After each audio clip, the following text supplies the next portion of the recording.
Hello viewers, welcome to my channel and thank you for watching the videos and subscribing the channel.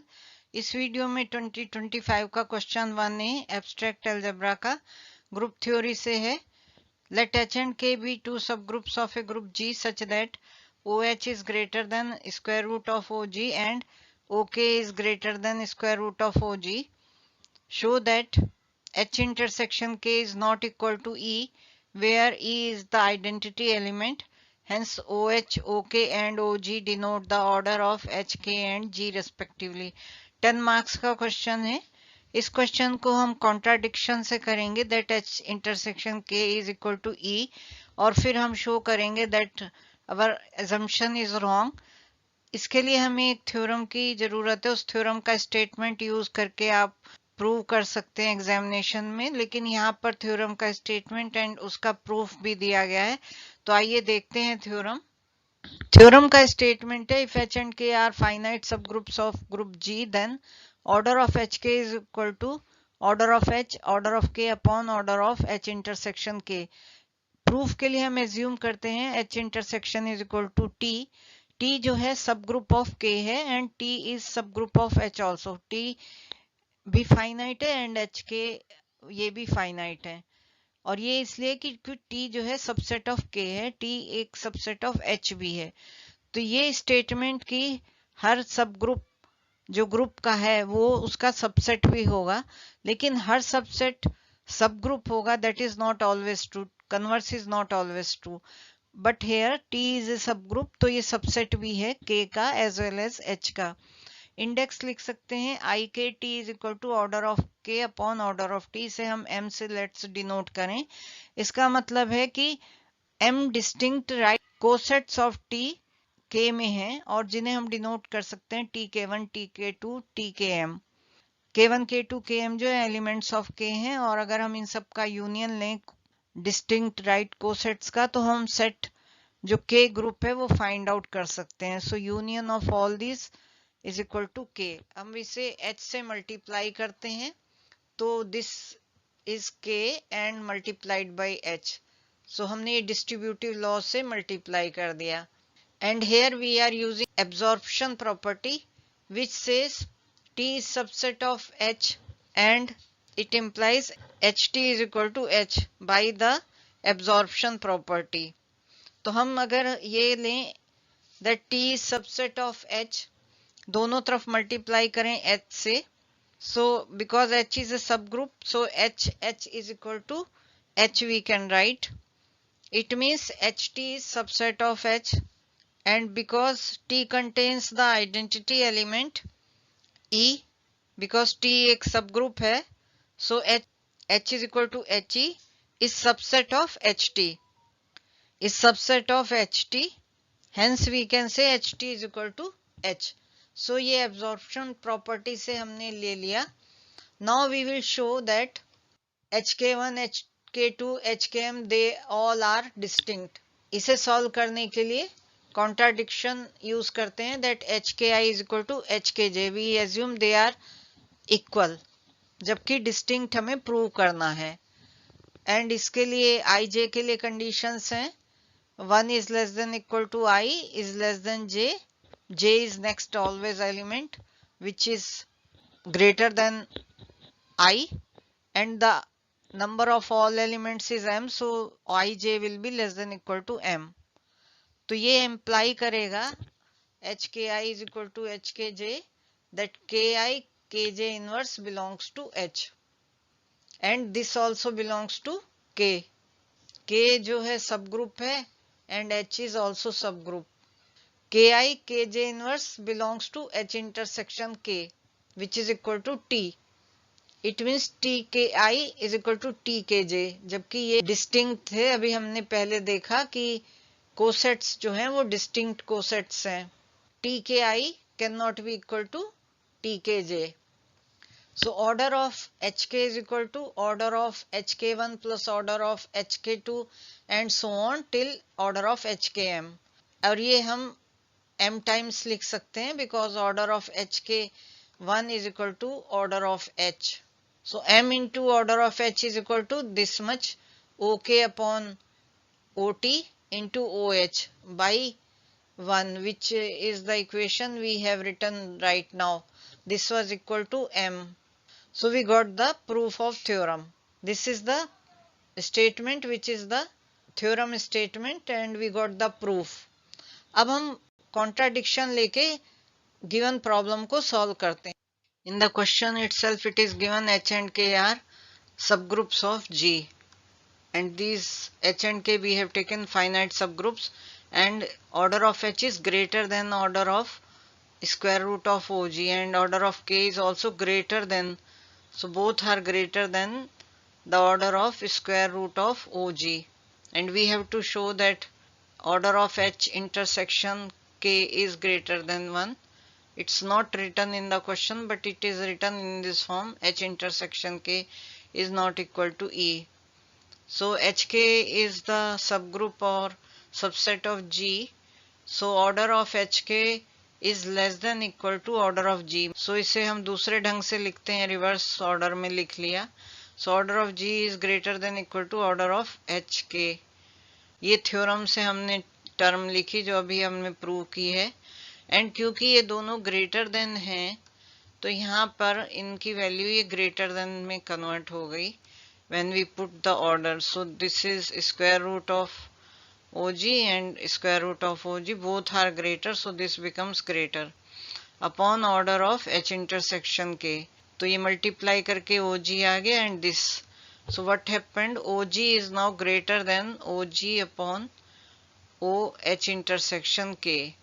तो ये cancel हो जाएंगे and OH intersection K is greater than 1 हो गया.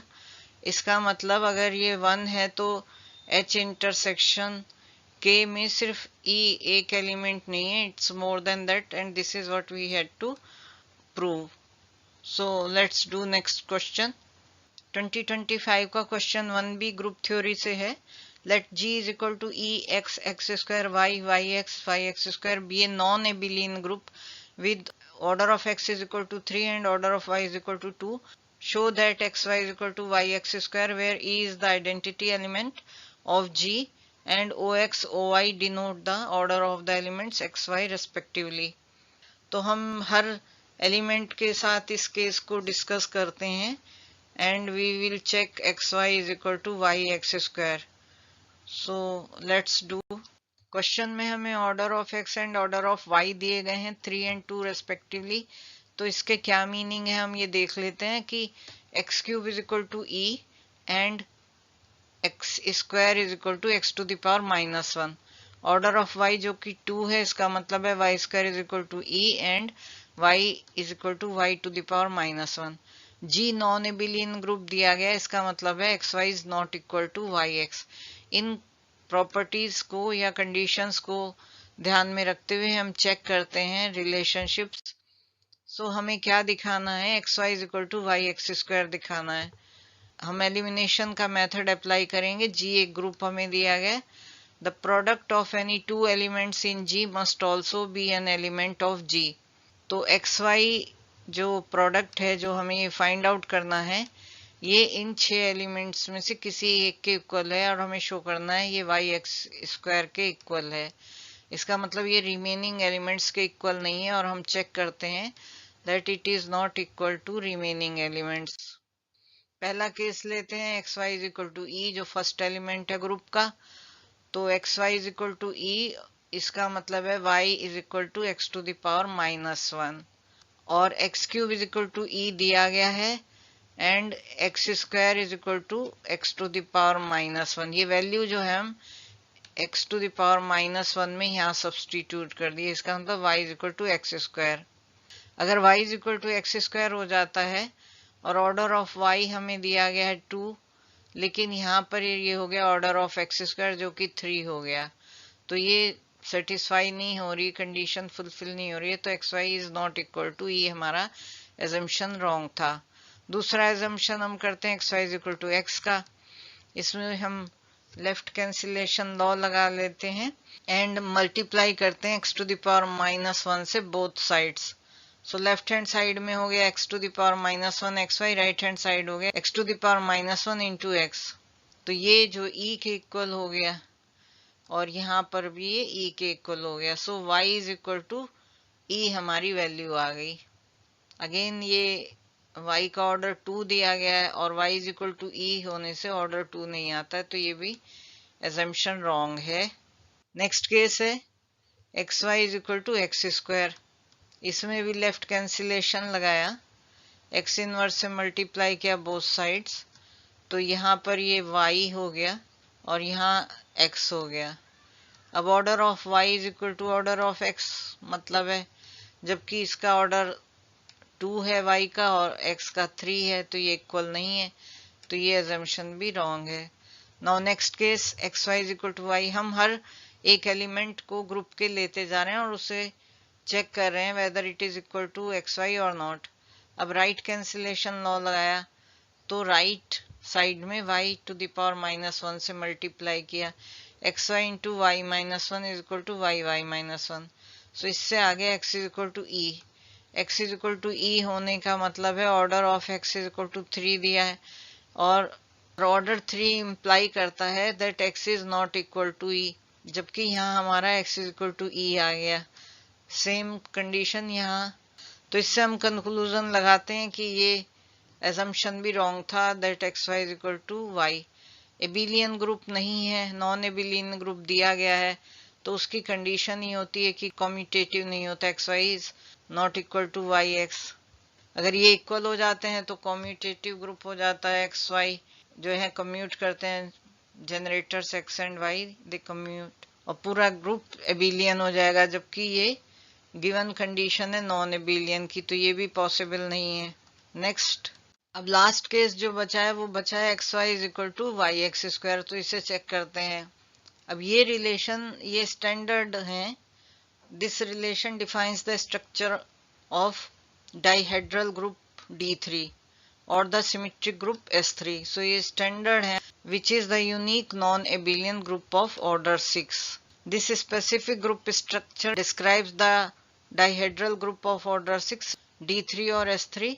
In this group, the relation xy is equal to y x to the power -1 holds. Since x cube is equal to e, we have x square is equal to x to the power -1. जब ये substitute करते हैं value, तो xy is equal to y, इसकी जगह x to the power -1 की जगह x square substitute कर दिया, तो ये रिलेशन सेटिस्फाई हो जाता है। डाइहेड्रल ग्रुप ऑफ ऑर्डर 6 है। यहाँ डाइहेड्रल ग्रुप की प्रॉपर्टीज डेफिनेशन दी गई है। How many elements are there in that, what is the structure and definition, generation etcetera. So आप पढ़ सकते हैं। So all related information about S3 and D3 has been given. Next question करते हैं। 2025 का क्वेश्चन 1C रियल एनालिसिस का है। Examine whether the series sigma n is equal to 1 to infinity -1 to the power n minus 1 upon n is absolutely or conditionally convergent। 10 marks का question है, तो इसमें हम पहले चेक करेंगे कि क्या ये absolutely convergent है कि नहीं, with the help of alternate series or other conditions। We'll check if it is conditionally convergent by 2-3 methods। So let's see. So if we expand the series, this comes in this form, it is alternate harmonic series, and if we take mod of this alternating harmonic series, we will get sigma n is equal to 1 to infinity 1 upon n. Now by so p is equal to 1, by p series test we can say this harmonic series is divergent series. So it diverges. If we see the statement, it is sigma an, this is a series is absolutely convergent if the series of its absolute values, that is mod an and summation is there, converges. So we have checked this is the absolute value, and for p is equal to 1 it diverges. So it is not absolutely convergent, but we will see whether it is conditionally convergent or not by 3 methods। तो P series test से हमने देखा कि ये absolutely convergent नहीं है, तो अब हम चेक कर रहे हैं कि कन्वर्जेंट है या कि नहीं। तो अल्टरनेटिंग सीरीज टेस्ट से उसके लिए एक अल्टरनेट साइन हमें चाहिए, -1 to the power n और -1 to the power n plus 1 और -1 to the power n -1 और bn पर दो कंडीशन ये हैं कि ये डिक्रीजिंग होनी चाहिए series 1/n plus 1 is less than 1/n for all n greater than equal to 1 and limit n tends to infinity, bn is 0, these two conditions. And third is that bn should be positive, must be positive. So in this question bn is 1/n, which is positive for all n greater than equal to 1, and when we take limit n tends to infinity bn, it becomes 0. This condition is also satisfied. So all the three conditions are satisfied. It means alternating series converges. So this is conditionally convergent series. Now we use another method to check for conditional convergent, that is partial sum, and third is by Taylor series. So for partial sum Sn we take some terms from 1 to n and n replaced by k because k is the index. So k plus 1 upon k, we take sum of odd terms and sum of even terms. So take S1, S3, S5 and we take summation of these. We see it is coming 1, 5 upon 6, 47 upon 60. So these are monotonically decreasing and there will be a bound. Then for partial sum for even, that is S2, S4, S6 we can take and so on. So S2 is 1 by 2, S4 is 7 by 12. Again we are having some numerical definite value and it is monotonically increasing and we have above bound, upper bound is there, this is lower bound. So limit equality, because S2n plus 1 minus S2n is this much and this approaches 0 when n tends to 0. So odd and even subsequences, they approach the same limit. Limit is 0 when n tends to infinity. So this is a convergent series. Now by Taylor series, this we take series ln 1 plus x and we expand this. This is the series. This has been written in summation form. We put x is equal to 1 here. As soon as we put 1, we get this alternating series, alternate harmonic series, and this term becomes 1 plus 1 ln 2. So summation of this comes ln 2 and this is the approximate value. So this is showing that it is a convergent series and it converges to this value ln 2. Now let's do next question. Question of 2025 1D complex analysis का question है. Expand fz is equal to 1 upon z plus 1 into z plus 3 in a Laurent series valid for 1 less than mod z less than 3. 10 marks का question है. Laurent series के लिए हम पहले function को simplify करेंगे, ब्रेक कर लेंगे बाय यूजिंग पार्शियल फ्रैक्शंस. और पार्शियल फ्रैक्शन ये लीनियर हैं तो हम लिख सकते हैं upon z plus 1 plus B upon z plus 3. तो इन्हें सिंप्लीफाई करना भी इजी है. We will put z equal to -1. जब इसका एलसीएम ले लेते हैं तो डिनोमिनेटर तो कैंसिल हो जाएंगे. 1 is equal to a into z plus 3 होगा और z को -1 रख लिया प्लस 3 तो a इज हाफ. और जब second time z is equal to -3 रखा तो denominator again cancelled out and left hand side is 1 and b से जो मल्टीप्लाई होगा z प्लस 1 और z को -3 रखा सो b इज -हाफ. तो ये हमारा फंक्शन ऑब्टेन हो गया ए बी की वैल्यू रख के. अब हमें दिया गया है रीजन ऑफ कन्वर्जेंस तो उसके अकॉर्डिंग हम इसमें से z या 3 या 1 को कॉमन लेंगे. So will see how to take common and expand the series और in what terms we have to expand the series. तो इस रीजन जो कि गिवन है हमें 1 is less than mod z less than 3, इसके हेल्प से हम टर्म निकालेंगे जिसके पावर्स में हमें सीरीज को एक्सपेंड करना है. तो पहला टर्म है 1 अपॉन z प्लस 1 और हमें इसमें दिया गया है कि 1 is less than mod z means mod z is greater than 1. सो यहाँ पर 1 upon z will be less than 1. We are taking in mod form. इसके पावर्स में हमें एक्सपेंड करनी. सेकेंड टर्म है 1 अपॉन z प्लस 3 और यहाँ दिया गया mod z is less than 3। तो अगर हम 3 यहाँ डिनोमिनेटर में ले आए तो दिस इज लेस देन 1। सो हमें इसके टर्म में एक्सपेंड करनी है। पावर सीरीज होगी। सो let's do 1/1 minus x is equal to 1 plus x square and so on. जब mod of x is less than 1 ये सीरीज यूज कर रहे हैं तो x की जगह यहाँ ओमेगा या w से यूज किया गया। तो इस सीरीज को यूज करते हुए पहले केस में जैसे कि कहा गया है कि 1/z के टर्म्स में पावर सीरीज चाहिए, so we will take z common from here and it gives us this term 1/z। so 1/z sigma n is equal to 0 to infinity। अब हम अगर इस सीरीज को यूज करें तो -1/z to the power n हम लिख सकते हैं एंड इसका एक्सपेंशन ये -1 to the power n upon z to the power n plus 1। Second term के लिए हमें जो एक्सपेंड करना है z/3 में, तो हम 3 कॉमन लेंगे और अब सीरीज अगर हमें इससे कंपेयर करें तो फिर यहाँ पर ये 1/3 sigma n is equal to 0 to infinity minus sign आ जाएगा and this minus sign gives us this series which we can write again -1 to the power n z to the power n 3 to the power एक ये भी है तो n plus 1 हो जाएगा। दोनों एक्सप्रेशंस को जो हमने अभी फाइंड आउट किए हैं पावर सीरीज को पार्शियल फ्रैक्शन में सब्स्टिट्यूट कर दिया तो ये फंक्शन की वैल्यू आ गई। अगर हम टर्म बाय टर्म देखना चाहें तो n इज इक्वल टू 2 अगर रखा जाए तो टर्म होगी 1/2 and this will positive -1 square and z cube हो जाएगा।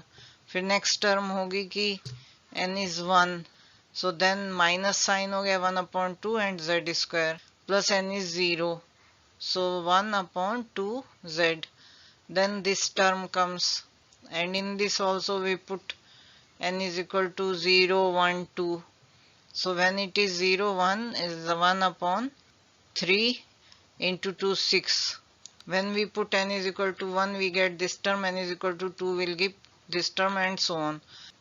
so this is what we wanted to find out। next question करते हैं 2025 का question number 1e linear programming problem का है। how many basic solutions are there for following system of equations 2x1 minus x2 plus 3x3 plus x4 is equal to 6 4x1 minus 2x2 minus x3 plus 2x4 is equal to 10 find all of them furthermore find the number of basic solutions which are feasible non feasible non generate सभी find out करने 10 marks का question है। ये question पहले भी किया गया uploaded है, ये लिंक है जो कि already uploaded. Basic solutions find out करने के लिए लीनियर सिस्टम ऑफ इक्वेशंस के हम उसे मैट्रिक्स फॉर्म में शो करते हैं ax is equal to b। ये कोफिशिएंट्स ऑफ दोनों इक्वेशंस हैं, दो रोज और ये वेरिएबल्स हैं x1 x2 x3 x4 right hand side है। सो नंबर ऑफ रोज कितनी है 2 है m is equal to 2। Number of columns कितने हैं ये वेरिएबल्स 4 हैं एंड ये जो रोज है नंबर ऑफ इक्वेशंस हैं। तो बेसिक सॉल्यूशन फाइंड आउट करने के लिए पहले हमें n माइनस m जो वैल्यू आती है दैट इज 2 हेयर इतने वेरिएबल्स को जो कि नॉन बेसिक वेरिएबल्स होंगे को 0 सब्स्टिट्यूट करना पड़ेगा, पुट करना पड़ेगा और असाइन करनी पड़ेगी 0 वैल्यू। और जो रिमेनिंग m वेरिएबल्स हैं जो कि बेसिक वेरिएबल्स हैं उनको हमें सॉल्व करना होगा और ये तभी पॉसिबल है जबकि जो रिमेनिंग m वेरिएबल्स हैं जो कि 0 नहीं है नॉन जीरो वैल्यूज हैं उससे एसोसिएटेड जो कॉलम्स हैं वो जो बेसिक वेरिएबल्स हैं एसोसिएटेड कॉलम्स में वो लीनियरली इंडिपेंडेंट है। अगर ये कंडीशन फुलफिल होती है तो हम फाइंड आउट कर सकते हैं। 4 हमारे पास वेरिएबल हैं x1 x2 x3 x4 दो इक्वेशंस हैं m is equal to 2 and n is 4। इसमें से हम किन दो वेरिएबल्स को 0 रखें लाइक x1 x2 को रख सकते हैं x1 x3 को x1 x4। तो इस तरह से कितने कॉम्बिनेशंस बनेंगे तो वो देखने के लिए हम 4c2 करते हैं। आउट ऑफ 4 2 को हमें 0 रखना है तो कितने कॉम्बिनेशन हुए वो 6 कॉम्बिनेशन हो गए और कॉलम्स को हम कह देते हैं a1 a2 a3 a4।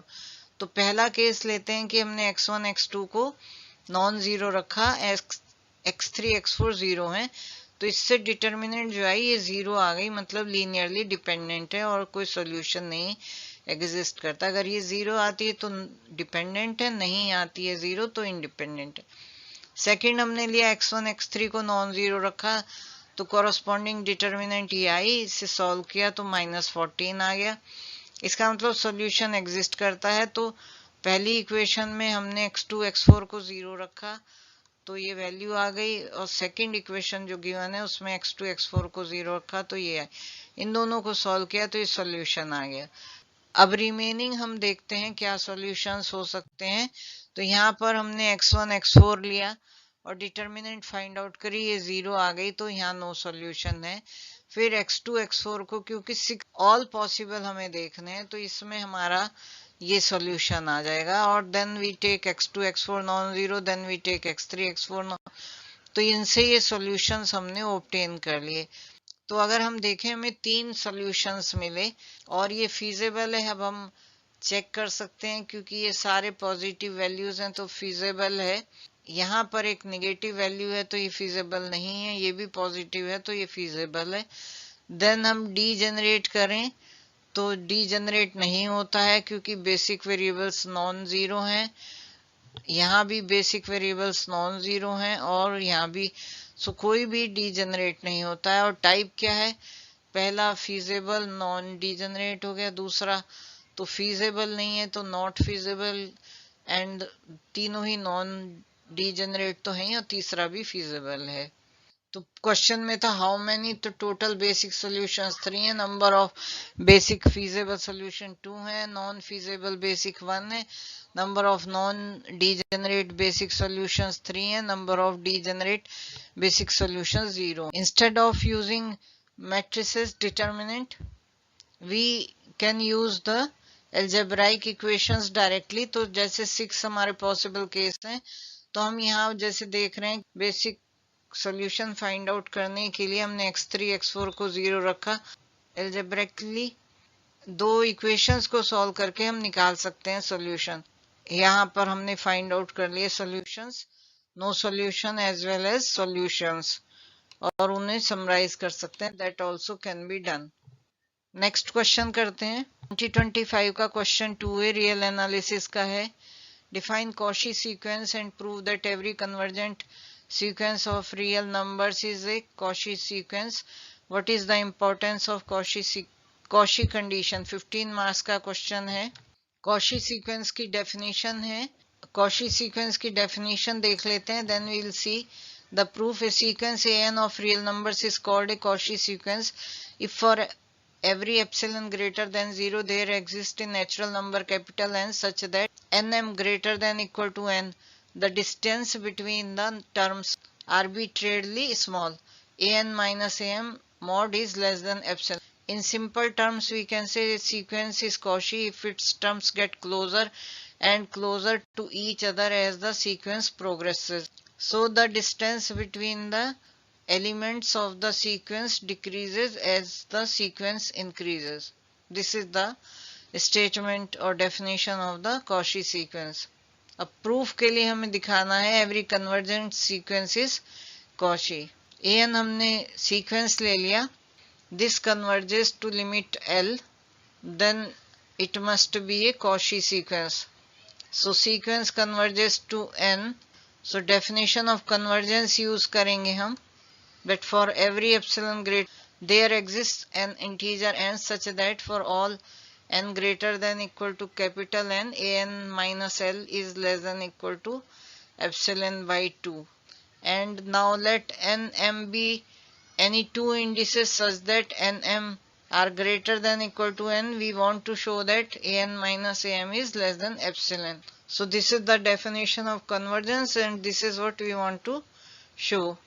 Triangle inequality use करते हुए हम solve करेंगे। तो triangle inequality ये है, हम किसी भी मॉड वैल्यू में एब्सोल्यूट में कोई टर्म ऐड एंड सब्ट्रैक्ट कर सकते हैं, तो एल को ऐड और सब्ट्रैक्ट किया, so mod of a n minus a m, इसे इस तरह से लिख लिया। एंड अभी हमने देखी condition that this is less then epsilon by 2 and this is also less than epsilon by 2, so we add them and we get epsilon. So for all nm greater than equal to n, an minus am mod is less than epsilon, which satisfies the definition of Cauchy sequence. So यही हमें prove करना था. अब हमें importance देखनी है. तो importance of Cauchy condition 3 है यहाँ पर. लाइक पहले में हम कह सकते हैं कि विदाउट वैल्यू फाइंडिंग, एल हमें फाइंड नहीं करना है, जस्ट बिहेवियर ऑफ टर्म से हम फाइंड आउट कर सकते हैं कि सीक्वेंस जो है कन्वर्जेंट है कि नहीं, और लिमिट फाइंड आउट करने की कोई नेसेसिटी नहीं है. सेकंड है कंप्लीटनेस ऑफ रियल नंबर्स. तो वो कंप्लीट हैं because every Cauchy sequence of real numbers converges to a real number. जबकि ये बात रैशनल नंबर्स के लिए ट्रू नहीं है. Sequence of rational numbers can approach √2 which is not a rational number. Real number में they will converge to a real number. And defining Hilbert spaces and Banach spaces, we use Cauchy sequence, and it is important or vital in physics engineering and advanced functional analysis. Next question 2025 का question 2b abstract algebra ring theory से related है. Show that 3 is an irreducible element in the integral domain zi. 15 marks का question है. Gaussian integers zi की definition देख लेते हैं. Numbers किस फॉर्म को होंगे, a प्लस bi फॉर्म के. a b इंटीजर्स हैं. नॉर्म n किसी एलिमेंट जो कि अल्फा से डिनोट हो रहा है, a प्लस bi एलिमेंट है, इसका नॉर्म होगा a square plus b square, n alpha से डिनोट होगा. प्रॉपर्टी है कि नॉर्म्स जो है मल्टीप्लिकेटिव होते हैं, means n of alpha beta is n alpha n beta. Units जो हैं अल्फा के इन्वर्टिबल हैं, n element alpha is a unit invertible if and only if n alpha is equal to 1. And in zi units क्या हैं, 1 -1 i and -1. अब इन properties को ध्यान में रखते हुए हम देखेंगे खास करके नॉर्म की property and property of norm multiplication. Contradiction से हम प्रूव करेंगे. हम मान लेते हैं कि 3 जो है रिड्यूसेबल है और हमें दिखाएंगे कि ये नहीं है रिड्यूसेबल. तो अगर रिड्यूसेबल है तो हम इसे product of 2 non unit elements, unit elements अभी हमने देखे 1 -1 i -i, इसके अलावा कोई एलिमेंट के प्रोडक्ट के बराबर होगा. तो हम अल्फा बीटा ले लेते हैं. 3 is equal to alpha beta. Alpha beta जो है zi को बिलोंग कर रहे हैं. अब इसका नॉर्म ले लेते हैं तो n3 is n alpha n beta, और 3 को हम लिख सकते हैं a प्लस बी आई के फॉर्म में. तो 9 is equal to n alpha n beta. अब 9 के फैक्टर करके देखते हैं. तो 9 के फैक्टर एक 3 इंटू 3 होगा और एक 9 इंटू 1 होगा. और जब 9 इंटू 1 होगा तो 1 अलाउड नहीं है. हमने ये एज्यूम किया है कि यूनिट एलिमेंट्स नहीं है, तो एक ही पॉसिबिलिटी बची 3 एंड 3 की. अब ये हम चेक करें कि कोई एलिमेंट है जिसका नॉर्म 3 एग्जिस्ट करता है. तो हम एलिमेंट ले लेते हैं अल्फा प्लस बी आई. अब इसका नॉर्म फाइंड आउट करते हैं तो ये 3 हो गया. अब 3 पॉसिबिलिटीज निकलती हैं इसको फुलफिल करने के लिए कि a जो है mod of a is greater than equal to 2, क्योंकि 1 तो हो ही नहीं सकता. So a square is greater than equal to 4, तो ऑलरेडी ग्रेटर देन 3 हो गया ये. तो बाकी b को देखने की जरूरत ही नहीं है. दूसरा हम a को 0 रख दें तो b स्क्वायर 3 हो गया. बी स्क्वायर 3 हो गया तो फिर ये स्क्वायर रूट हो जाएगा, तो इंटीजर नहीं बचा. तो इंटीजर नहीं रहा तो that is also not feasible. Then a is equal to plus minus 1 लिया तो 1 plus b square is equal to 3, तो बी स्क्वायर 2 आ गया. फिर स्क्वायर रूट आ जाएगा तो इंटीजर नहीं है. इसका मतलब there are no integers a and b जो ये सेटिस्फाई करें a square plus b square is equal to 3. तो there is no element in zi with a norm of 3. इससे हम कंक्लूजन निकाल. तो हमने फाइंड आउट किया कि हम ऐसे कोई भी नॉन यूनिट फैक्टर्स नहीं फाइंड आउट कर सकते हैं जिसका नॉर्म को मल्टीप्लाई करके 9 आए. 1 इन्वॉल्व होगा ही. सो 3 is irreducible in Zi. Prove यही करना था हमें. नेक्स्ट क्वेश्चन 25 का क्वेश्चन 2C कॉम्प्लेक्स एनालिसिस का. use the method of contour integral to prove that integral minus infinity to infinity x square minus x plus 2 upon x to the power 4 plus 10x square plus 9 dx is equal to 5 pi upon 12. 20 marks का question है. हम यहाँ semi circular contour consider करते हैं upper half plane में. Minus r to r radius का है. This is i on this side y axis. This is gamma r. So real line पर है माइनस आर टू आर और large semi circle gamma r है. Residue theorem use करेंगे. Integral c f z d z minus r to r इसे break कर लिया plus gamma r. F z d z यहाँ f x d x होगा क्योंकि ये रियल पर है और ये इमेजिनरी भी इन्वॉल्व हो रहा है तो जेड आई डायरेक्शन इन्वॉल्व हो रही है इसमें. So minus r to r and gamma r is equal to 2 pi I sigma residue inside C. This whole thing is C. This whole curve minus R2 R and then gamma this is C. तो apply denominator को 0 रख के roots find out करते हैं means poles find out करते हैं. तो 0 रख के अगर ये टू द पावर 4 है और यहाँ भी स्क्वायर है तो हम इसमें z स्क्वायर को u ले लिया. Then it is quadratic equation. इसके रूट्स आ गए तो यहाँ से z स्क्वायर माइनस 1 हो गया. ये प्लस माइनस आई वैल्यू दे देता है and z square is minus 9. यहाँ से प्लस माइनस 3i आ गया. तो दो प्लस वाले ही लाई करेंगे तो i और 3i लाई करेगा. Minus 3i and minus i below the lower half plane में होंगे so that we can not take and then we can find residue. Calculate करते हैं. दोनों सिंपल पोल हैं i एंड 3i. तो फॉर्मूला मान लीजिए हम ले लेते हैं रेजिड्यू एफ z0 अगर पोल है तो that will be limit z tends to z0. अगर सिंपल पोल है z माइनस z0 fz. लेकिन यहाँ पर कोशेंट है तो p अपॉन q के फॉर्म में लिया तो p z0 upon q z0. But q z0 z1 is equal to i पर भी और 3i पर भी. तो we take p z0 upon q dash z0 and q dash z0 and then we solve it. So we get value of q z0 and we put this value, then we put I and 3i and we get these values. Now we have to apply in the residue theorem and take summation of these two residues. This comes this much. Then we are writing the complete 2 pi I into summation of. So minus r to r calculate कर लिया. अब when r tends to infinity तो जो integral over semi circle है gamma r वो 0 हो जाएगा because the degree of the denominator is at least 2 greater than the degree of numerator. So that will be 0. That is why the only value which remains is 5 pi upon 12 और यही हमें prove करना था. Next question 2025 का question 3a complex analysis का.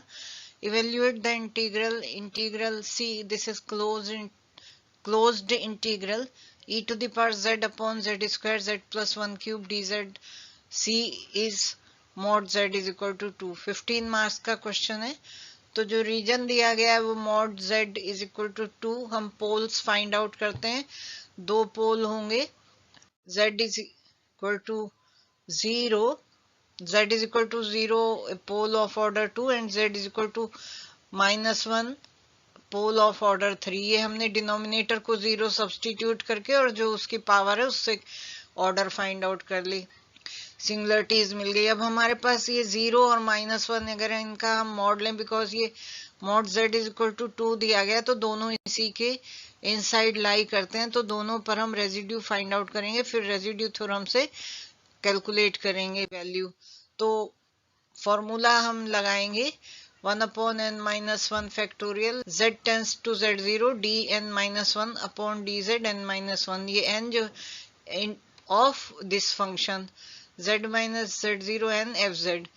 n जो है order है तो पहले n 2 है तो n minus 1 हो जाएगा दैट इज 1 और यहाँ हम वैल्यू सब्सटीट्यूट कर देते हैं और z की वैल्यू 0 है. d upon dz of this आ गया. ये क्वोशिएंट रूल लगा के डिफरेंशिएट कर लेते हैं. Z0 सब्सटीट्यूट करते हैं तो -2 आ गई वैल्यू। सेकेंड टाइम -1 है, ऑर्डर 3 है, सेम फॉर्मूला, लेकिन यहाँ n इज इक्वल टू 3 हो जाएगा। 2 बार हमें डिफरेंशिएट करना पड़ेगा बिकॉज d² अपॉन dz² आ जाएगा।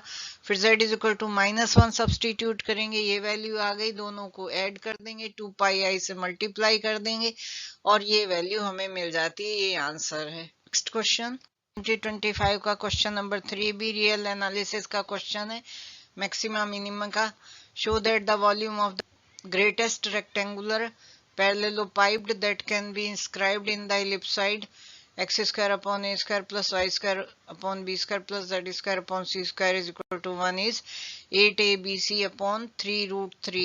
20 मार्क्स का क्वेश्चन है, तो हम पहले volume of greatest rectangular parallelepiped find out करना है, जो कि हम मेथड ऑफ लैग्रेंज मल्टीप्लायर से फाइंड आउट करेंगे। तो हम मान लेते हैं कि जो रेक्टेंगुलर पैरेललोपाइप्ड है उसका सेंटर ओरिजिन पर है और उसकी जो वर्टिसेस हैं वो फर्स्ट ऑक्टेंट है। XYZ तो लेंथ जो है साइड्स की 2x 2y 2z हो जाएंगी, तो इसका वॉल्यूम 8xyz हो जाएगा। इलिप्साइड की इक्वेशन हमें दी गई है, अब हम लैग्रेंज मल्टीप्लायर मेथड अप्लाई करते हैं, तो ये हो जाएगा LXYZ lambda is equal to 8xyz। ये वॉल्यूम है माइनस ये कंडीशन है constraint, so we differentiate it, del l upon del x find out करते हैं। इसी तरह del l upon del y, del l upon del z, यहाँ से हम XYZ फाइंड आउट कर सकते हैं। क्योंकि तीनों ही इक्वल हैं तो these 3 are also equal, so x² अपॉन a² is equal to y² अपॉन b² is equal to z² अपॉन c²। एंड अगर हम जो ओरिजिनल कंस्ट्रेंट है इसमें सब्सटीट्यूट कर दें तो ये 3x² upon a² is equal to 1 हो जाएगा, तो x इज a अपॉन √3। अब हम वॉल्यूम फाइंड, y और z की वैल्यू हम सिमिलरली लिख सकते हैं, b अपॉन √3 एंड z की है c अपॉन √3। वॉल्यूम में सब्सटीट्यूट कर देते हैं तो 8abc अपॉन 3√3, यही हमें फाइंड आउट करना था। नेक्स्ट क्वेश्चन 2025 का क्वेश्चन नंबर 3C है, लीनियर प्रोग्रामिंग का, ड्युअलिटी पर बेस्ड है। Apply the principle of duality to solve the following linear programming problem. So basically dual बनाएंगे, लेकिन duality to solve it maximize z is equal to 3x1 plus 4x2 subject to these constraints are here। इसमें हमारे पास this is less than, this is greater than, less than, equal to, less greater, तो this जो कि greater than है हम इसे less than में बदलेंगे, dual लिख के फिर इसे solve करेंगे। तो आइए duality principle यूज करके प्रॉब्लम को solve करते हैं। तो यहाँ पर क्योंकि मैक्सिमाइजेशन है तो मिनिमाइजेशन में बदल जाएगी, कंस्ट्रेंट्स अब ग्रेटर देन इक्वल टू हैं उन्हें हम -1 से मल्टीप्लाई करके लेस देन कर लेंगे, और जो दो वेरिएबल हैं 3 कंस्ट्रेंट हैं तो ड्वेल में 2 कंस्ट्रेंट 3 वेरिएबल हो जाएंगे। C1 C2 3 एंड 4 हैं, ये कॉस्ट फंक्शन है या कोफिशिएंट ऑफ ऑब्जेक्टिव फंक्शंस हैं, ये राइट हैंड साइड हो जाएंगे ड्वेल के, और राइट हैंड साइड जो प्राइमल की है वो ऑब्जेक्टिव फंक्शन ड्वेल का हो जाएगा। और इन प्राइमल ऑब्जेक्टिव फंक्शन मैक्सिमाइजेशन है तो ड्वेल में मिनिमाइजेशन हो जाएगा, और हम 3 वेरिएबल लेते हैं y1 y2 y3 और ड्वेल वेरिएबल लेके ड्वेल फॉर्म करते हैं। तो ये हमारी स्टैंडर्ड प्राइमल प्रॉब्लम है, इससे हमने ड्वेल लिख दिया, 2 फॉर्म में लिखा है, यहाँ दोनों ही ठीक है, only this is the dual. तो minimization zy is equal to, ये राइट हैंड साइड से हमारी वैल्यूज आ गई, एंड y1 ये पहली कंस्ट्रेंट x1 के कोफिशिएंट से आ गई, दूसरी x2 के, और ये C1 C2 हैं, then we can write it. Now हम ड्वेल को एनालाइज कर सकते हैं, तो जो हमारी सेकेंड कंस्ट्रेंट है वो ये कंस्ट्रेंट है, और इसे हम -1 से मल्टीप्लाई करके इस फॉर्म में लिख सकते हैं। y1 y2 y3 जो हैं पॉजिटिव हैं, मस्ट बी पॉजिटिव, और 3 टर्म अगर पॉजिटिव हैं और वो सम हम उसका फाइंड आउट कर रहे हैं तो ये नेगेटिव नहीं हो सकता है, ये इम्पॉसिबल है।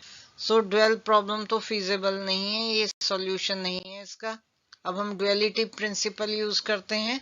सो फंडामेंटल थ्योरम ऑफ ड्युअलिटी कहती है if dual is infeasible then primal is either infeasible or unbounded. तो अब हम चेक करते हैं कि ये क्या है, अनबाउंडेड या infeasible. x1 is equal to 2, x2 is 5 substitute किया तो ये तीनों हमारी कंडीशंस प्राइमल में फीजेबल आ गई, ट्रू आ गई. तो प्राइमल जो है हमारा फीजेबल आ गया, इसका मतलब ये अनबाउंडेड होगा. The dual problem is infeasible, which implies the objective function of the primal problem can increase infinitely. Thus, the primal problem has an unbounded solution. 2025 का क्वेश्चन नंबर 4 है, एब्स्ट्रैक्ट अलजेब्रा का, homomorphism का है. Examine whether the mapping phi zx tends to z defined by phi fx is equal to f0 for fx belongs to zx is a homomorphism. Deduce the ideal x is a prime ideal in zx but not a maximal ideal in zx. तो यहाँ हम definition करेंगे कि ये zx जो है, यहाँ पर मैपिंग दी गई है phi zx to z, z integer है एंड zx एक पॉलिनोमियल हो गया, कोफिशिएंट इसके इंटीजर हो गए, और ये डिफाइन कैसे हो रहा है, phi fx is equal to f of 0.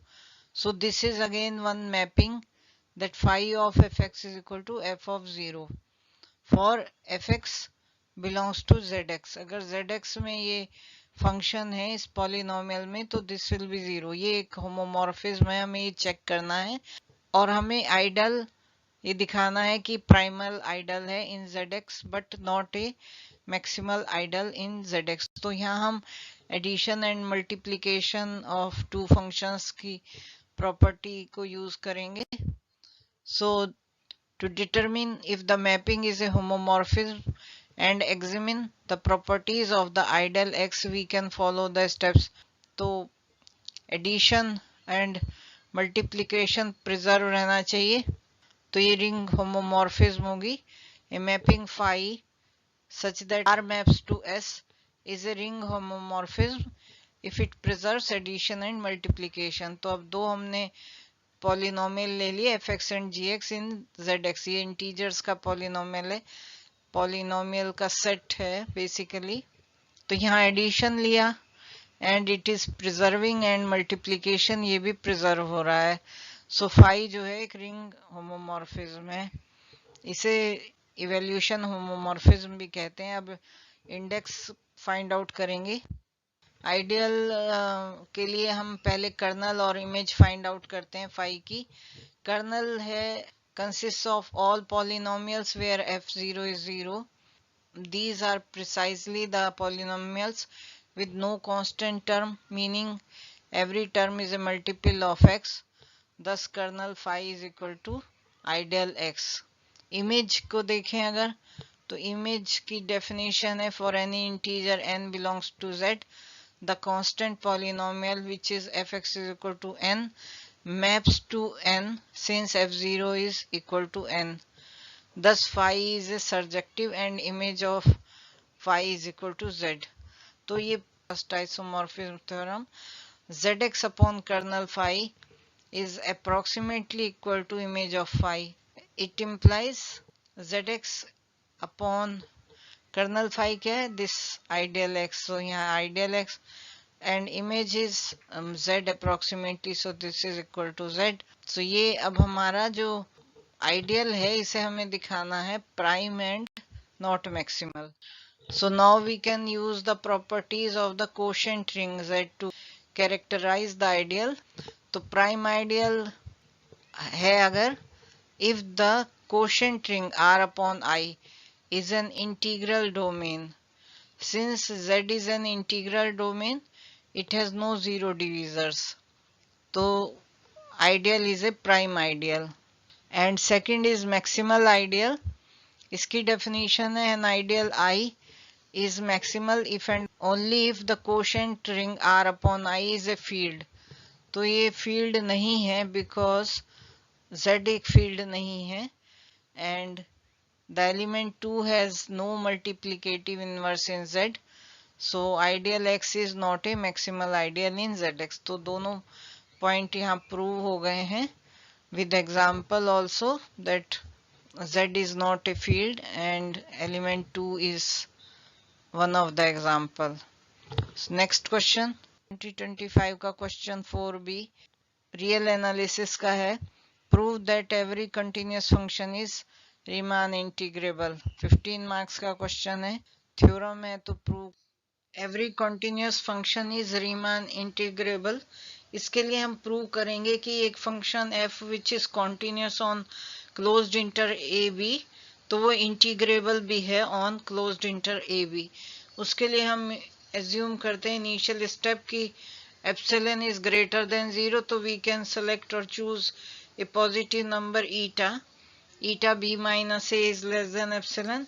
फिर यहाँ हम फंक्शन कॉन्टिन्यूस है on closed interval and therefore it is bounded and is uniformly continuous on AB.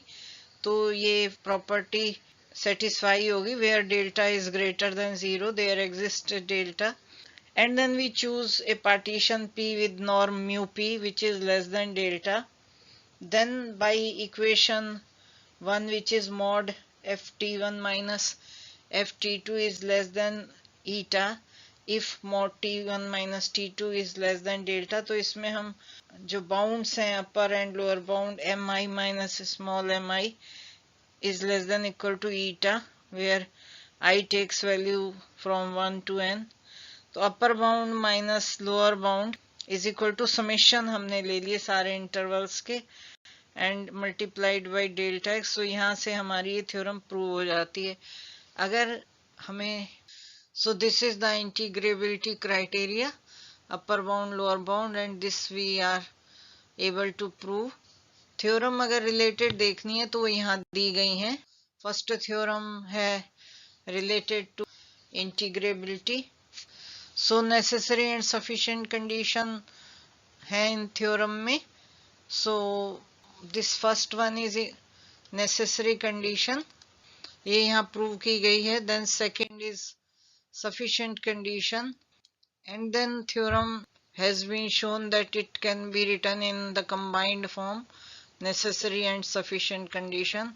So this gives complete proof with the help of the used theorems.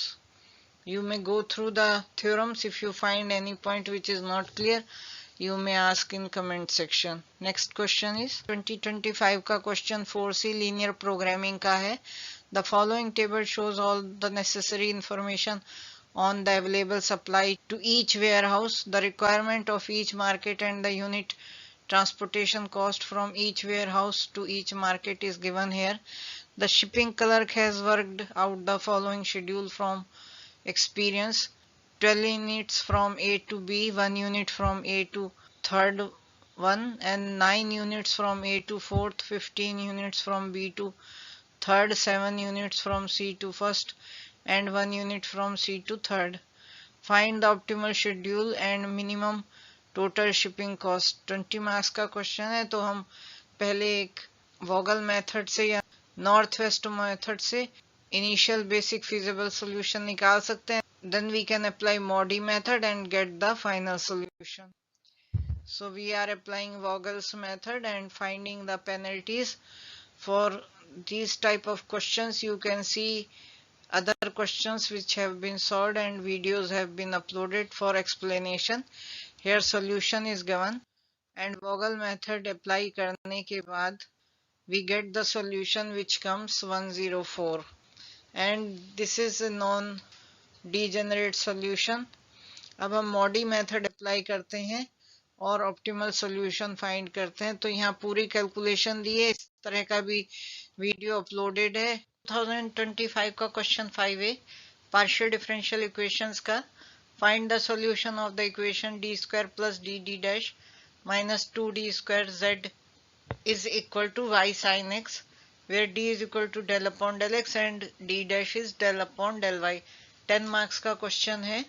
Complementary function find out करने के लिए auxiliary equation लिखते हैं left hand side की homogeneous form में and d को m से replace करते हैं और d डैश को 1 से. This equation comes m square plus m minus 2 is equal to 0. इसके फैक्टर्स कर लेते हैं तो m is equal to 1 and m is equal to -2, so m1 m2 से डिनोट कर दिया, तो ये कॉम्प्लीमेंट्री फंक्शन ऑब्टेन हो गया।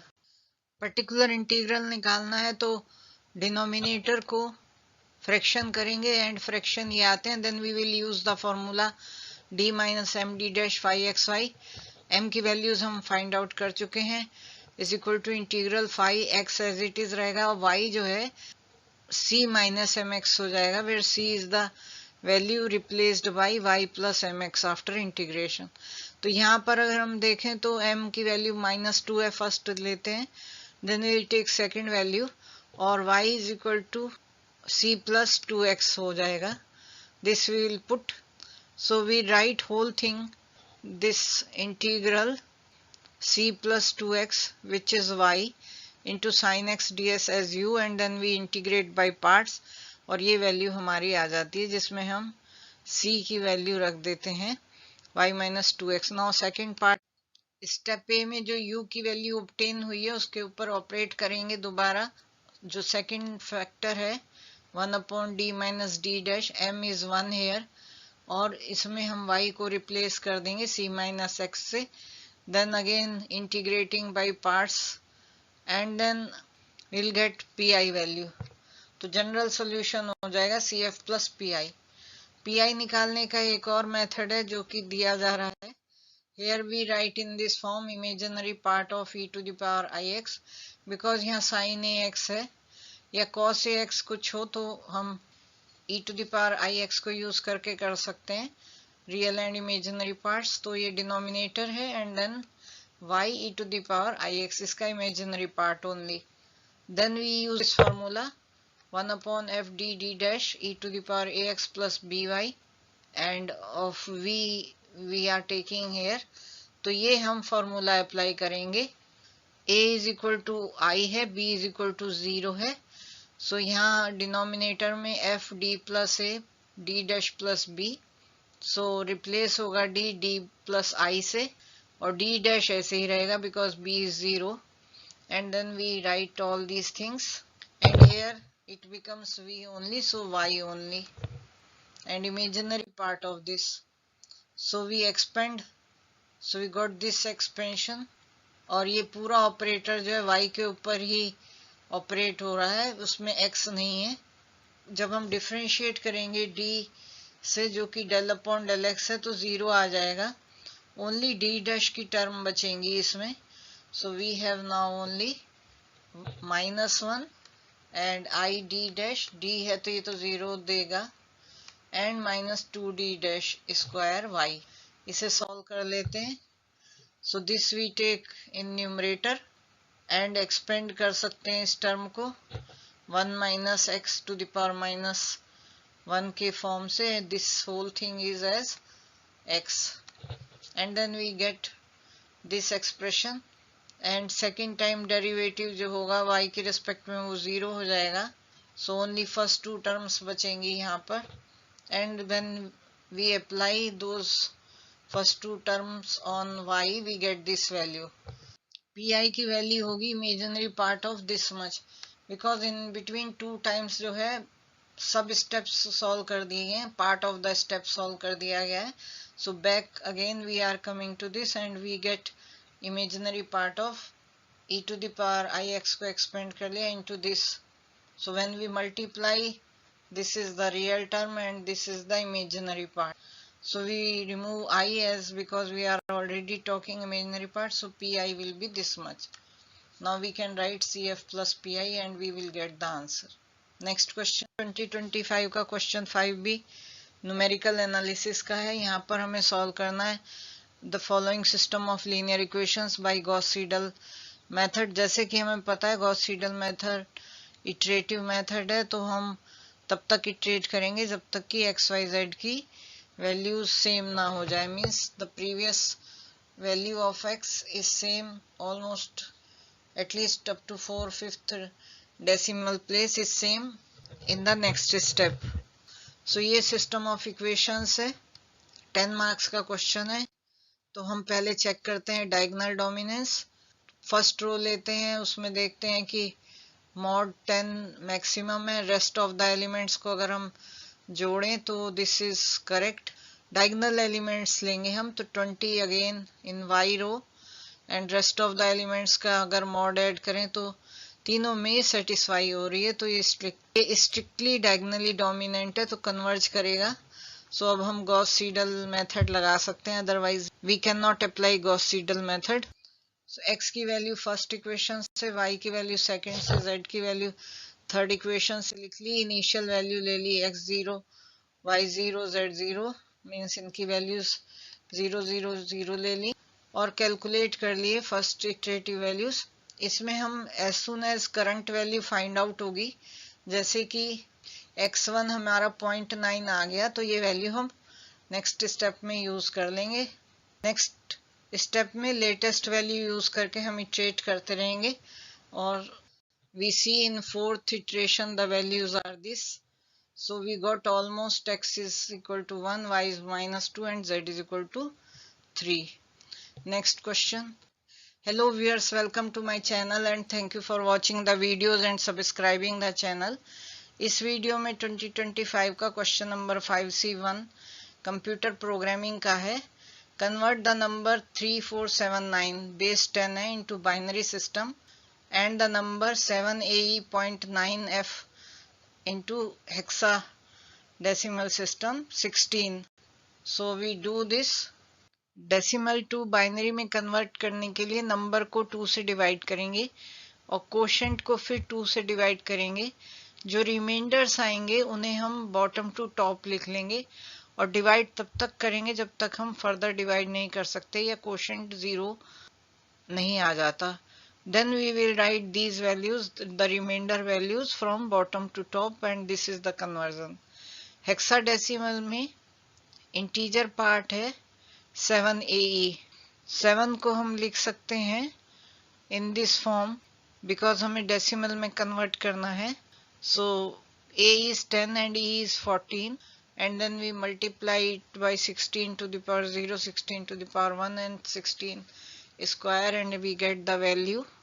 And the fractional part is 9f.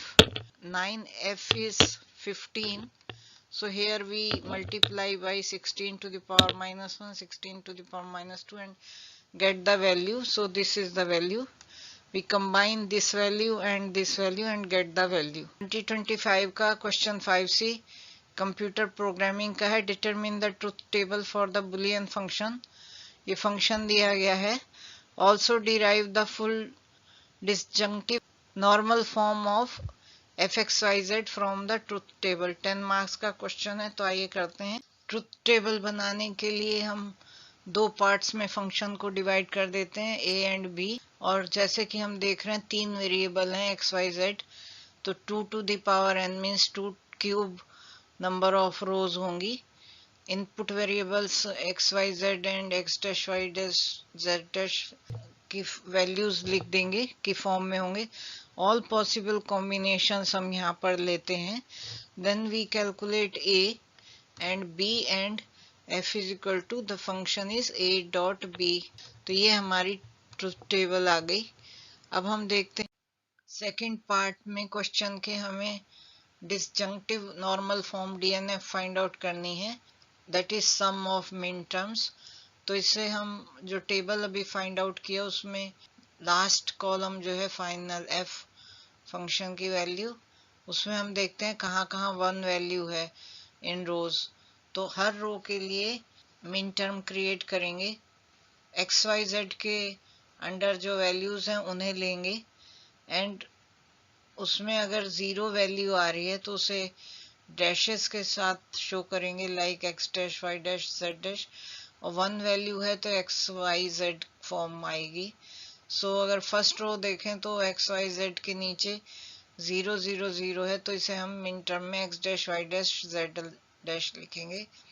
Second में f0 है, थर्ड में 1 आ रहा है, जहां जहां 1 है 5 रोज में 1 है तो 5 वैल्यूज मिन टर्म की हमें मिल रही हैं। थर्ड में 0 1 0 है एक्स वाई जेड के अंडर कॉरस्पॉन्डिंगली रेस्पेक्टिवली, तो इसका होगा X dash Y Z dash and similarly हम कर सकते हैं आगे के केसेस के लिए भी। So full disjunctive normal form summation of these terms हो जाएगा। और इसे हम मिन टर्म नोटेशन में भी लिख सकते हैं, m0 2 3 4 5।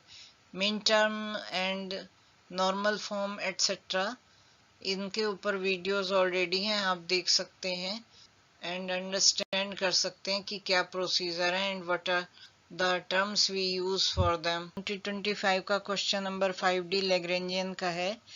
A bead of mass m slides on a frictionless wire in the shape of a cycloid given by x is equal to a theta minus sin theta and y is equal to a 1 plus cos theta. Theta lies between 0 to 2 pi. Find the Lagrangian function. Hence show that the equation of motion can be written like this, where u is equal to cos theta by 2. 4 plus 6 10 marks का question है। तो हम Lagrangian लिखने के लिए kinetic energy and potential energy calculate करेंगे and then we will put in the formula and we will see then that equation of motion. Lagrangian का formula L is equal to T minus V, that is kinetic minus potential energy. x और y की value दी गई है तो हम dx upon dt dy upon dt means uv निकाल सकते हैं और देन इससे रिजल्टेंट वेलोसिटी निकाल सकते हैं। So square of the speed हम फाइंड आउट कर सकते हैं, v square is equal to x dot square plus y dot square. तो v स्क्वायर यहाँ से हमें फाइंड आउट हो गया। अब ट्रिग्नोमेट्री की identity 1 minus cos theta is equal to, ये तो फॉर्मूला यूज कर लिया and then we got t is equal to half mv square, उसमें वैल्यू सब्सटीट्यूट कर दी। देन पोटेंशियल एनर्जी का फॉर्मूला mgy, इसमें वैल्यूज रख दी y की। Then we take v value and in the Lagrangian L is equal to T minus V and simplify it. Now the second part is equation of motion.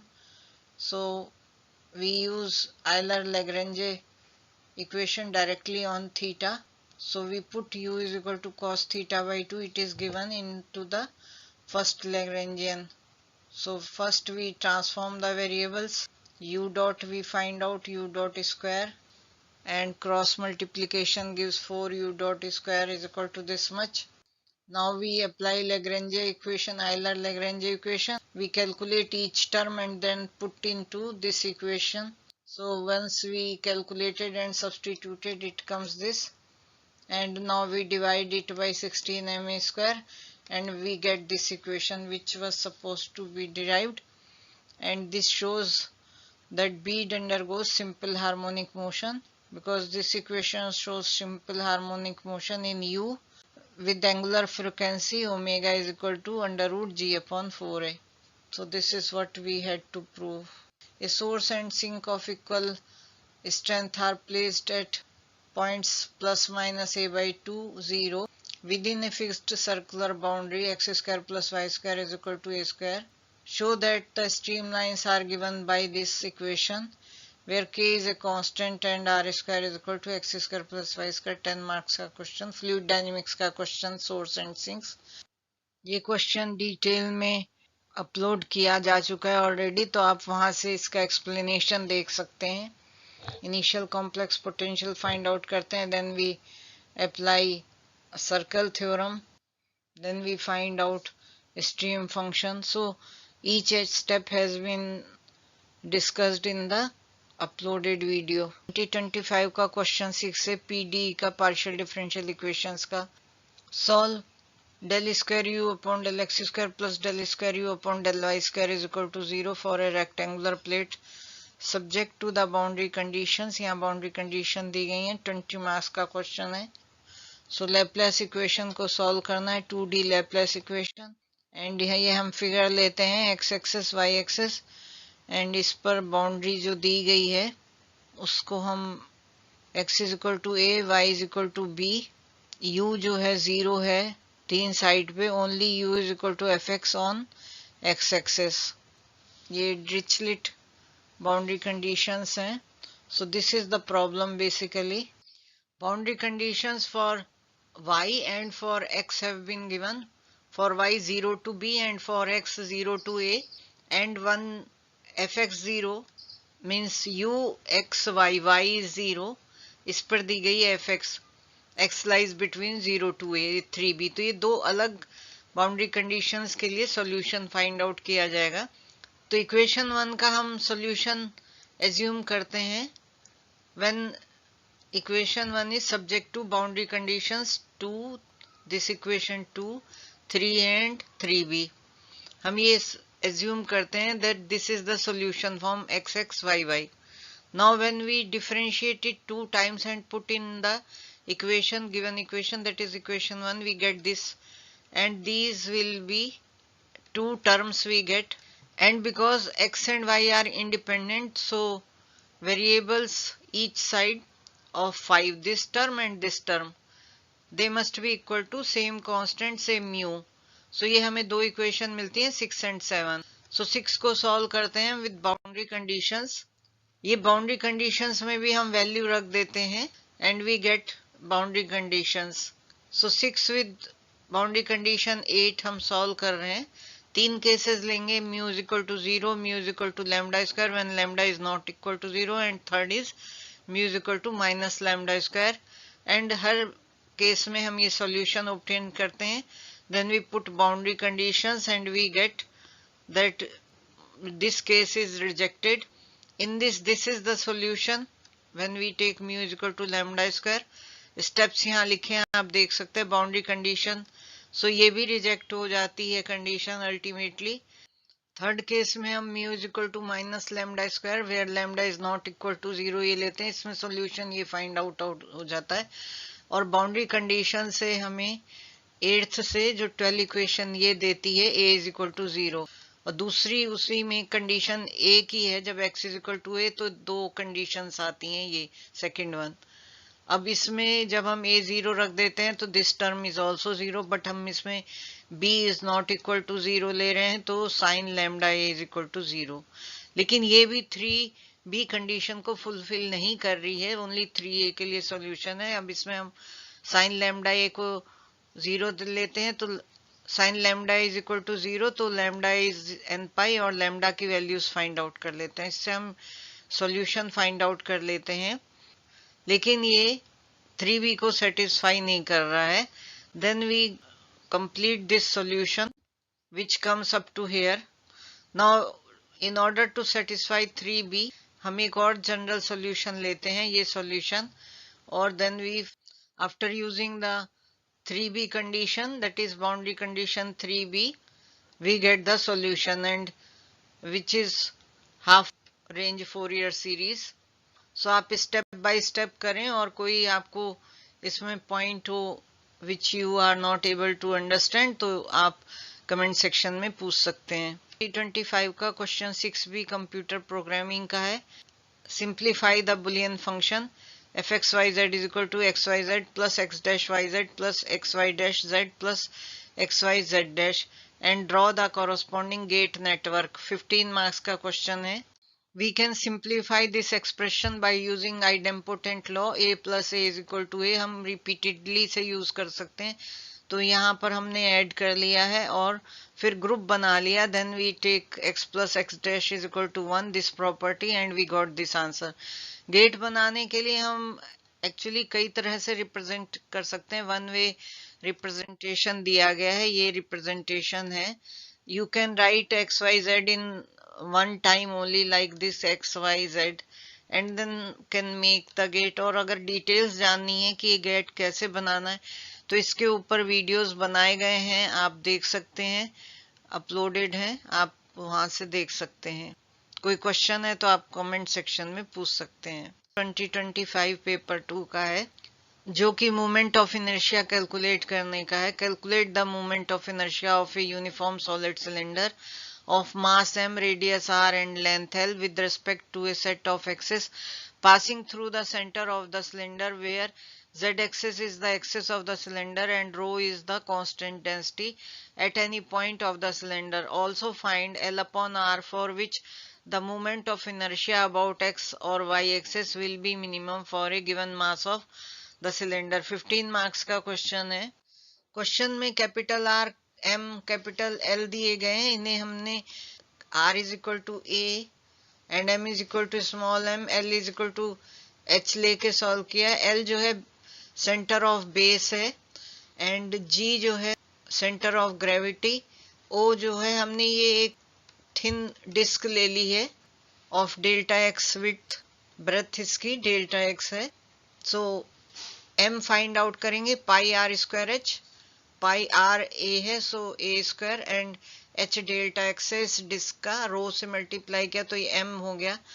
अगर हम circular plate का moment of inertia लें about a line perpendicular to the plane through the centre, तो वो होता है 1/2 ma square. So a square by 2 ये हो गया and this is m। So we get this moment of inertia and this will be over the height minus h/2 to h/2, because हम centre O से consider कर रहे हैं। Disc की distance centre of gravity से x है, तो ये पूरे सिलेंडर पर हमें इंटीग्रेट करना है। So we integrate it and we get this value where m is this much. अब सेकंड पार्ट है क्वेश्चन का। सेकंड पार्ट में हमें about x axis y axis करना है, तो हम पैरेलल थ्योरम से करेंगे। तो यहाँ पर moment of inertia of the elementary disc about gm, जो कि एक हॉरिजॉन्टल लाइन है, line through CG and perpendicular to axis है, तो ये होगी moment of inertia of the disc about ON, जो कि हमने एलिमेंट्री डिस्क ली है, and then plus mi of mass of the disc placed at O about gm। तो ये हम निकाल लेंगे मोमेंट ऑफ इनर्शिया, ये वैल्यू आ गई। सो थर्ड पार्ट है, हमें L upon R find out करना है ratio, and that again we are considering the same thing, that R is equal to A, M is small m, length is h. So L upon R that minimizes Ix for a fixed mass m and rho तो constant है, volume है pi r square L, that is also constant। यहाँ से r square find out कर सकते हैं, और जो अभी हमने वैल्यू फाइंड की है पिछली स्लाइड में, that value we are taking and in this we are putting r square is this. So two terms we get this. Now we differentiate it with respect to L, और simplify करते हुए हम L upon R की value find out कर लेते हैं। And the moment of inertia about the transverse axis is minimum when the ratio of length to radius is square root of 1.5। 2025 का 7A partial differential equation का question है। Find the complete integral of z p square minus q square is equal to x minus y, p is equal to del z upon del x and q is equal to del z upon del y। 15 marks का equation was z into p square minus q square. We write it into square root of z p whole square minus square root of z q square is equal to x minus y, means a square minus b square। अब हम new variable assume कर लेते हैं, and this is root z is equal to del z upon del z। यहाँ new variable capital Z है। So integrate किया both sides, we got this, p is equal to del z upon del x, q is this much, and then we find p and q, and this has converted into this where p is this and q is this। Now we apply separation of variables, p square के साथ x, q square के साथ y, we club x terms and y terms on one side, and then we find out value of p and q in terms of x and a and y and a, where a is constant, means x plus constant and y plus constant. We put this value, so we get dz, we know p dx plus q dy, and dz is this much. Integrate, we get value of z in terms of this. Now we put back z and we get this value. Simplify it, after simplification we get this is the complete integral। 2025 का 7B question numerical analysis का है। Find the unique polynomial of degree 2 और less which fits the following data. तो यहाँ जैसे आप देख रहे हैं कि x के बीच में जो है इवन नहीं है, डिफरेंस इवन नहीं है, इसका मतलब हम लैग्रेंजे या न्यूटन्स डिवाइडेड फार्मूला लगा सकते हैं। Obtain the bound on the truncation error. 15 marks का क्वेश्चन है, तो इसे हम लैग्रेंजे से करते हैं। We can do by Newton's divided formula also. So Lagrange formula लगा के ये पॉलिनोमियल फाइंड आउट कर लिया. So we got this polynomial. अब ट्रंकेशन एरर फाइंड आउट करनी है. सो ट्रंकेशन एरर का बाउंड EX से डिनोट किया. ये फॉर्मूला है ट्रंकेशन एरर का पॉलिनोमियल ऑफ डिग्री n के लिए. n इज इक्वल टू 2 रखा तो this is the value. And to find the bound we look for the maximum value of the product of this on the interval 0 to 3. After finding WX और omega x कह सकते हैं, उसे differentiate किया तो differentiate करके ये value इसे इक्वल टू 0 रख के हम लोकल एक्सट्रीमा मैक्सिमा या मिनिमा फाइंड आउट कर सकते हैं. तो ये वैल्यू x की आई. Maximum absolute value occurs at this और ये वैल्यू इतनी है.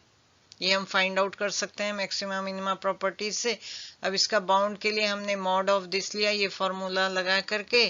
Then this comes this. So where M3 जो है maximum value of triple derivative of function at a point zeta which lies between the interval 0 to 3. 2025 का question 7C fluid dynamics का question है. Show that for an incompressible steady flow with constant viscosity the velocity components uy is given like this. V is 0 and W is also 0. With P is equal to Px, satisfy the equation of motion in the absence of body force. Given that capital U, H and dP upon dx are constants. 20 marks का question है. Navier stock equations का question है. ये given data है. इसके साथ दिया गया है कि स्टेडी फ्लो है तो जो इक्वेशन ऑफ मोशन जो कि इक्वेशन ऑफ मोशन है फॉर विस्कस इनकम्प्रेसिबल फ्लूइड, इसमें del Q upon del T 0 होगा, स्टेडी मोशन है. देन बी बॉडी फोर्स भी not given there, so this is also 0 and V W भी 0 है. So the equation reduces to this form only and del P is this much. This is value of del and P. So V and W components are not there, so this is only this much. एक एक term को calculate कर लिया and these terms we put in equation 3 and we get this by considering the values of nu and del square. हमें question में दिखाना है कि गिवन वेलोसिटी फील्ड जो है सेटिस्फाई करता है इक्वेशंस ऑफ मोशन को फॉर इनकम्प्रेसिबल स्टेडी फ्लो.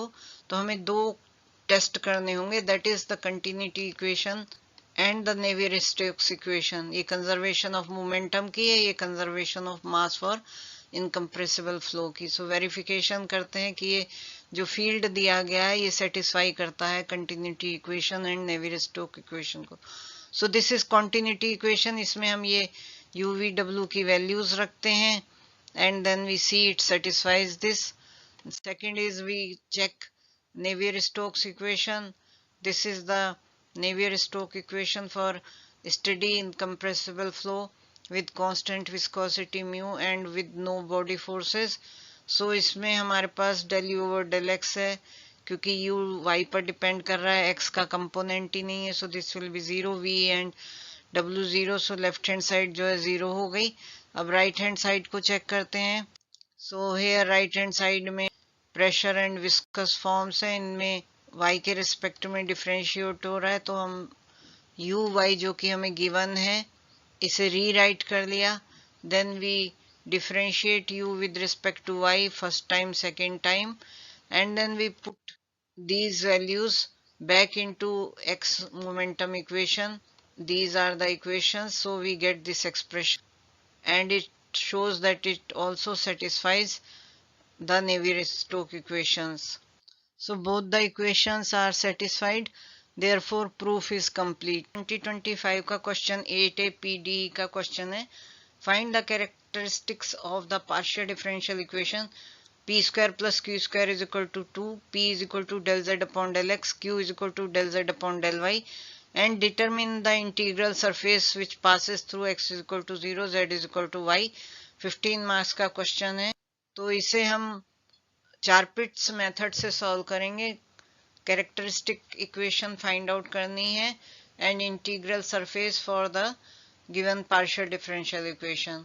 ये non linear first order partial differential equation है तो ये इक्वेशन को हम इस फॉर्म में लिख लेते हैं, this is the equation, and in function form this is function of X Y Z P and Q. p की value del z upon del x, q is del z upon del y। अब हमें integral surface passing through the curve defined by x is equal to 0, z is equal to y find out करना है। The last condition is given in the question itself. अब characteristic equations निकालने तो चार पिट्स auxiliary equation लिख लेते हैं, ये स्टैंडर्ड इक्वेशंस हैं, formula.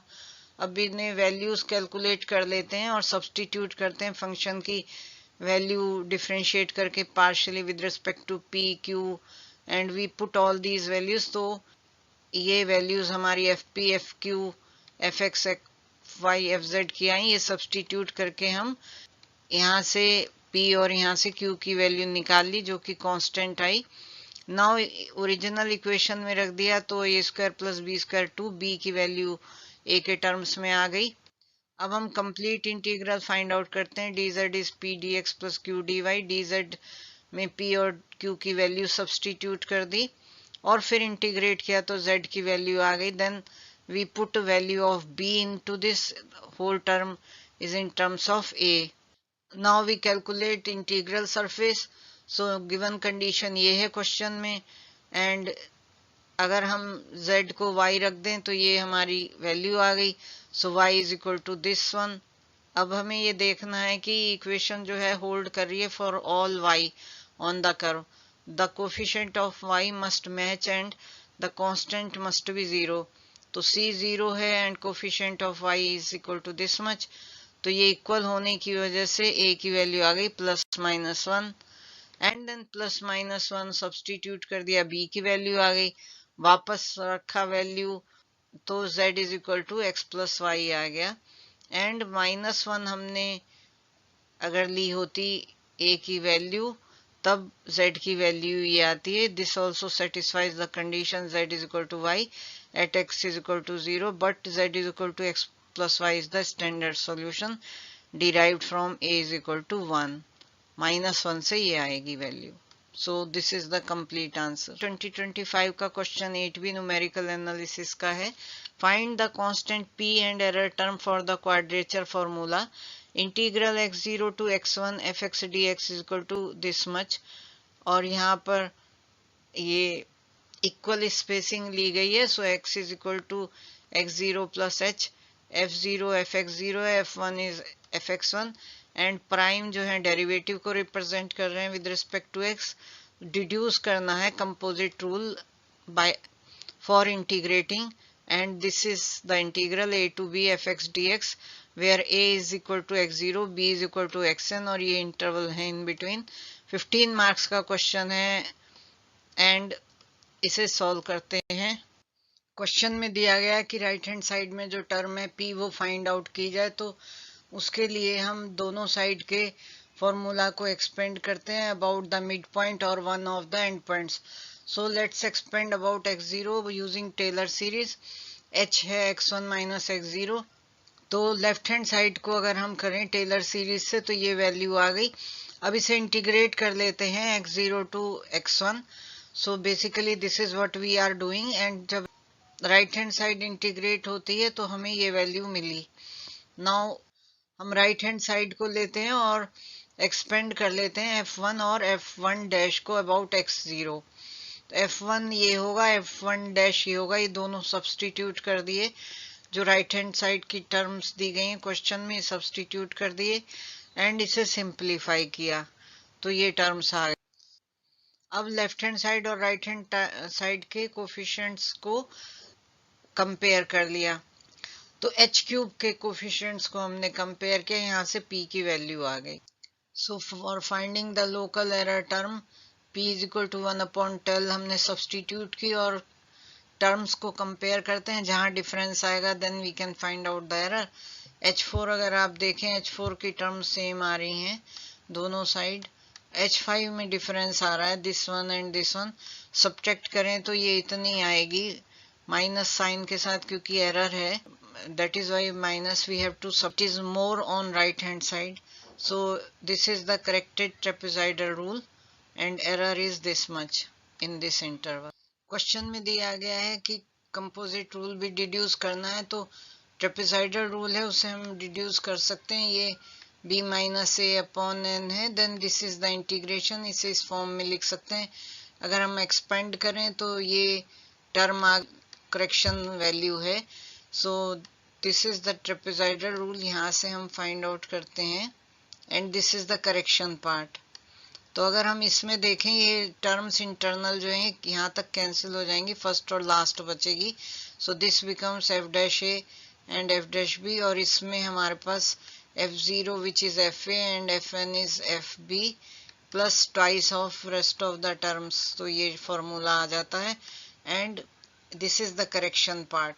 So here this is the correction part and this is the trapezoidal rule. 2025 का क्वेश्चन नंबर 8C1 है, मैकेनिक्स का हैमिल्टोनियन का क्वेश्चन है। A particle of mass m moves in a force field of potential VR is equal to minus k cos theta upon r square. K is a constant. Find the Hamiltonian and Hamilton's equations in spherical polar coordinates r, theta, phi. 10 marks का question है। यहाँ पर potential को represent करता है V R of a point dipole. थोड़ी theory दी गई है, here formula has been explained, you can read it out, and some physics has been given, some formulas have been explained, kinetic energy has been given, then Hamiltonian has been written, then Hamilton's equations are given. After this we can solve the question, and this was the question. H is this much, which is Hamiltonian equation, and then we write PR, P theta, P phi values, and H is a function of this much. Then we put values here, and this is Hamilton-Jacobi equation. 2025 का question 8C mechanics का है, Lagrangian दिया गया है। Consider this Lagrangian where m and omega 0 are constants. Find the Hamiltonian and Hamilton's equations of motion. Identify the system. 10 marks का question है। Conjugate momenta px py calculate करते हैं by taking partial derivatives of Lagrangian of L with respect to x dot y dot। तो ये हमने partial derivative निकाले, this is equal to px, this is equal to py, and then we express velocities in terms of momenta, ये हो गया। Then we have to determine Hamiltonian निकालना है, तो with the help of this equation we find out, ये h की form आ गई। Then we have to derive Hamilton's equation, so velocity equation ये है, momentum equations ये हैं। अब सिस्टम को आइडेंटिफाई करना है, तो सेकंड डेरिवेटिव लेने पर ये x double dot is equal to minus omega square x, और similarly y double dot minus omega square y. ये सिंपल हार्मोनिक मोशन को शो करते हैं, एंड मिक्स्ड है, mixed form of Lagrangian m x dot y dot, ये describe करती है एक सिस्टम को where normal modes are rotations और combinations of x and y। तो ये हमारा आंसर ऑब्टेन हो गया, Hamiltonian and then equation of motion, and then this shows the coupled harmonic oscillator, और जो कि सिंपल हार्मोनिक मोशन को फॉलो कर रहे हैं x एंड y में। Thank you.